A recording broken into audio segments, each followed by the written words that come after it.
This is a Savage MK2 FVT. I'm just going to cover some of the tune-ups that I do to make sure that they work. You can see it's being modified a bit with an extendable butt plate and a butt hook on it to use for biathlon. We also raised the comb so that you can actually see through the sights without resting it on the bottom of your jaw. So the first part I'm going to look at is the foresight. These quite often get loose. So I slide the foresight off, and then there's a little set screw inside. This gets backed off, and I use Loctite or a blue thread lock all over the place in this rifle. Just slide it out of the dovetail, open up the thread lock or the set screw a bit longer, just enough to put it on. I use blue because it's temporary, as in it takes a tool to undo it, but it'll hold otherwise. You don't have to worry about how messy it is. In fact, you can add some to the bottom as well, just to stop it from sliding a bit.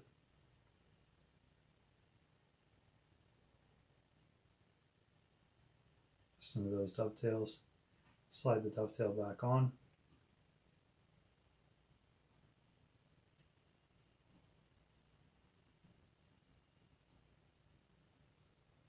Center it up.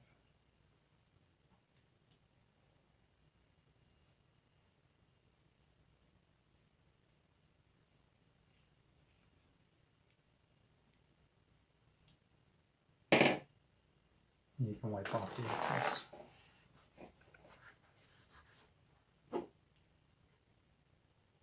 You can apply some thread lock to this as well. Really just a dab in the end will do.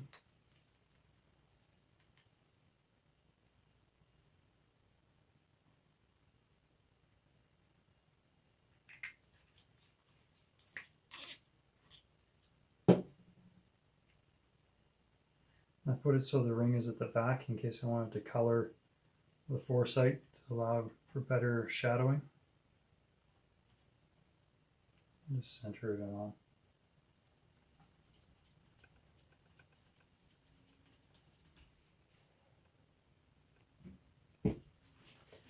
Wipe off the excess again.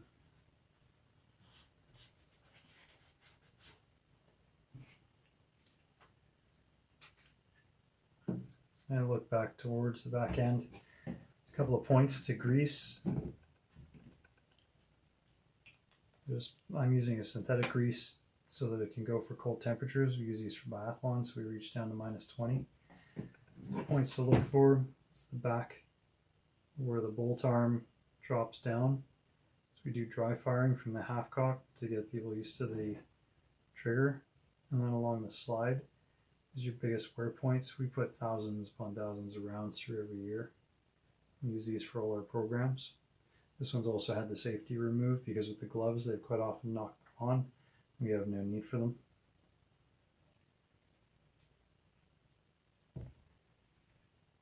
Okay. So we're going to be using the original sights on this one. I'll also be removing and Loctiting on the side screws.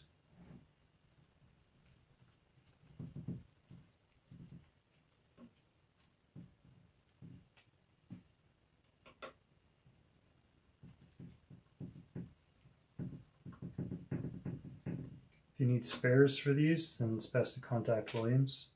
Purchase them off there. There's a bit of oil there, don't worry about that. Just really need some Loctite on the actual threads before I put them back in.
Alright, now those are seated, I'll deal with the sights.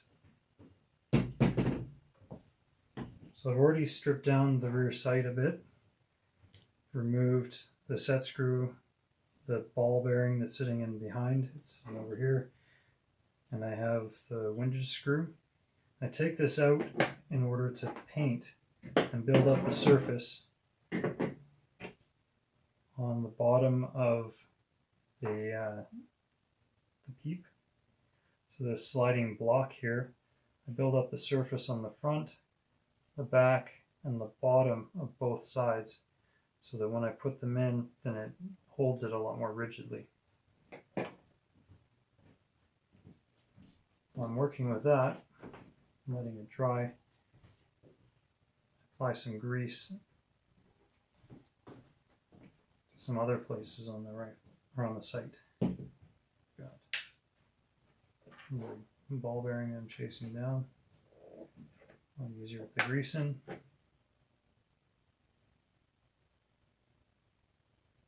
That'll sit in there now. Also grease around where it's going to make contact, because the set screw actually has a pin as part of it. So I'll get any lint in there. You can also grease the threads if you wish. Set that one to the side. There'll be some Loctite on this one when I go to reassemble. Back off the other set screw. I'll wind this elevation screw all the way out.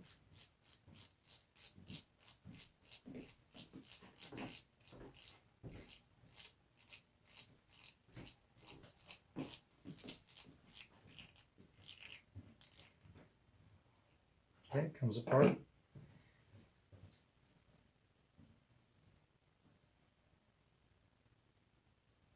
Apply some grease.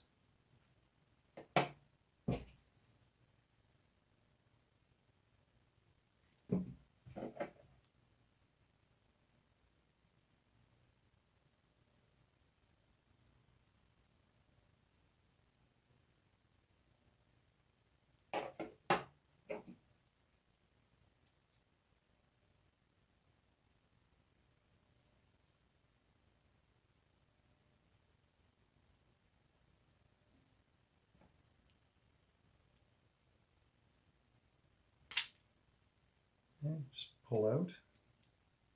You can apply some grease.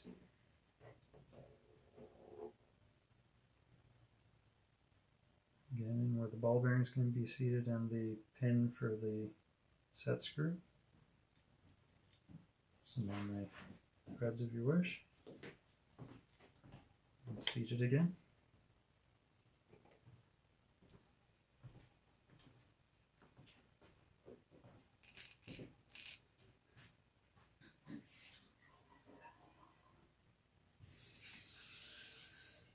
And the Gibbs screws going in back around.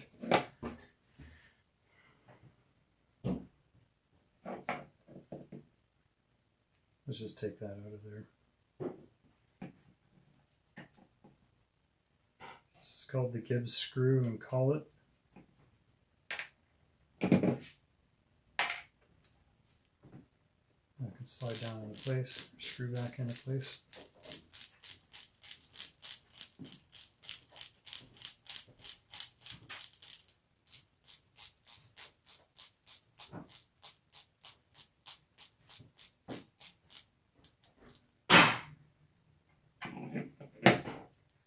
We're going to grease all around the Gibbs collet.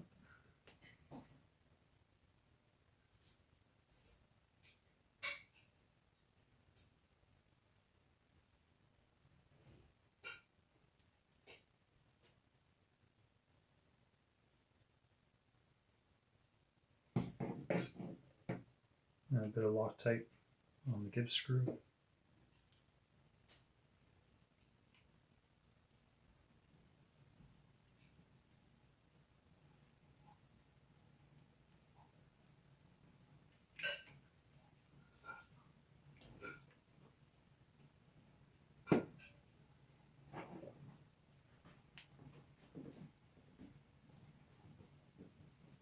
Get it back in. Wipe off the excess on this other screw here.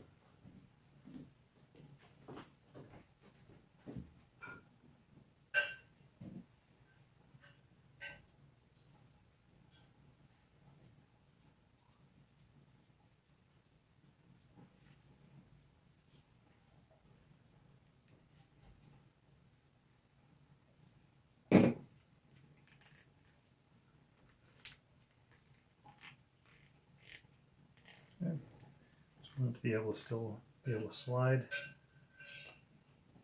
Wipe off all the excess of everything on there.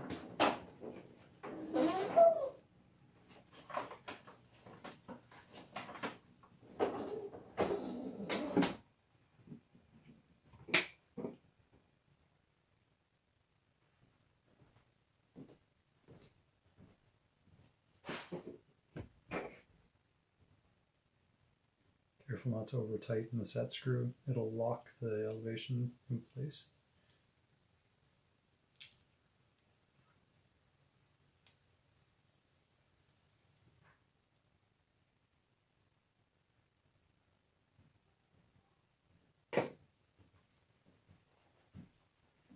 With the Loctite on, you don't need to go worry about it falling out, as they often do. And that's ready to go back together with the peep. And we'll look at the bolt. And the bolt needs a fair bit of oiling to begin with. I'm going to clean it up. There are a couple of points to watch out for. There's the deburring slot for the extractor hooks. They often catch. So if you find you're having extraction problems, what often happens is the extractor hook gets pushed back and then locks in place and doesn't actually catch the casing on its way out. Or if you drop it and it hits the corner, then it'll bend it up into place. And again, your extractor hook will lock in the open position and you won't be able to extract. It's quite often what happens if people have been taking bolts out quite often, then they drop them and periodically bend them into place like that. So we'll take that apart so you can see how that's done, and I can oil everything up. Just put a screwdriver underneath the circlip and take it out. Take out both my extractor hooks. The firing pin will also come out. And I can apply oil to all of them. Any gun oil without any cleaners in it will do.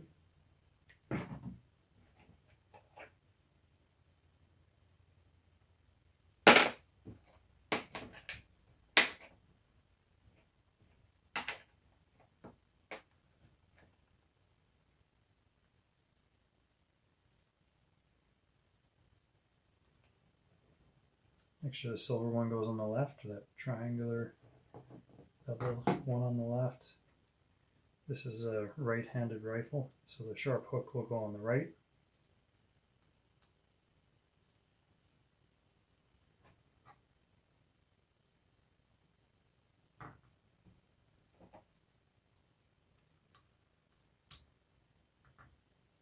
We quite often have to make sure that there is no water in when we do our cleaning and servicing. Sometimes it will ice up inside the firing pin, preventing from firing. Putting the circlip back on, you hook one side over. I'm right-handed, so I'm just putting that left side in. And I slide a screwdriver underneath and work it around to the other side. Make sure that the hook shape goes to the back, so that the hooks, the extractor hooks, go out the front. I missed catching it on the other side. It's good to see it again. Just pry it up and over. As soon as you're over top, you can pretty much push it the rest of the way.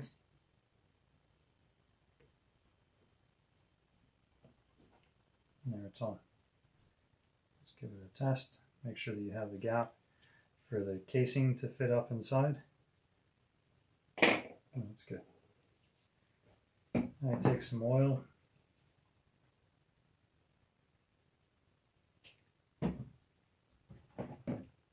drive down the whole bolt.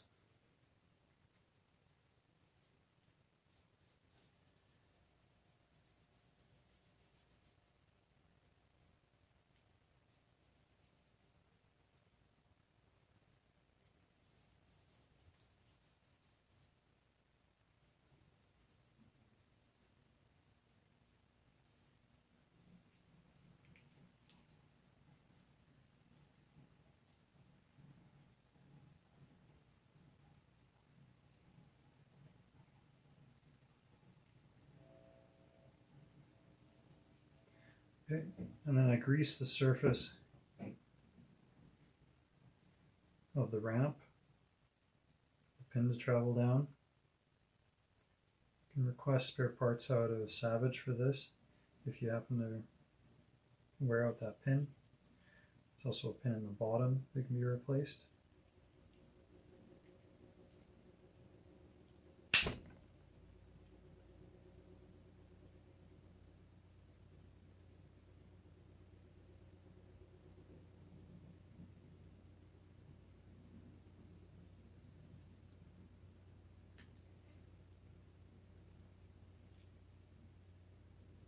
Okay, that's pretty well it for what we've been doing. And there you go. Final assembly is pretty simple, just putting in the side screw.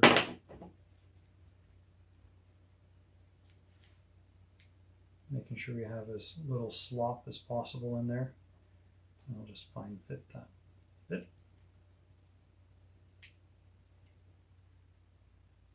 There we go.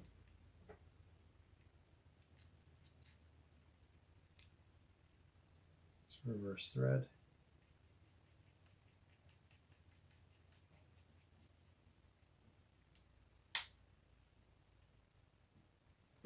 Bit of Loctite on the set screw.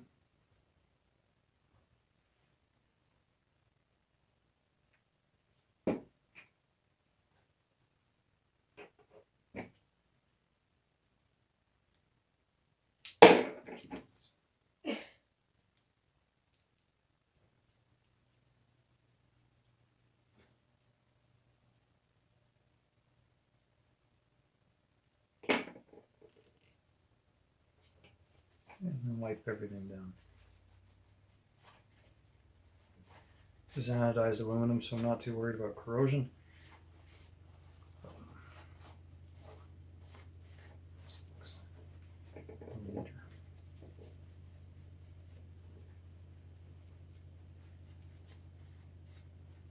There you have it.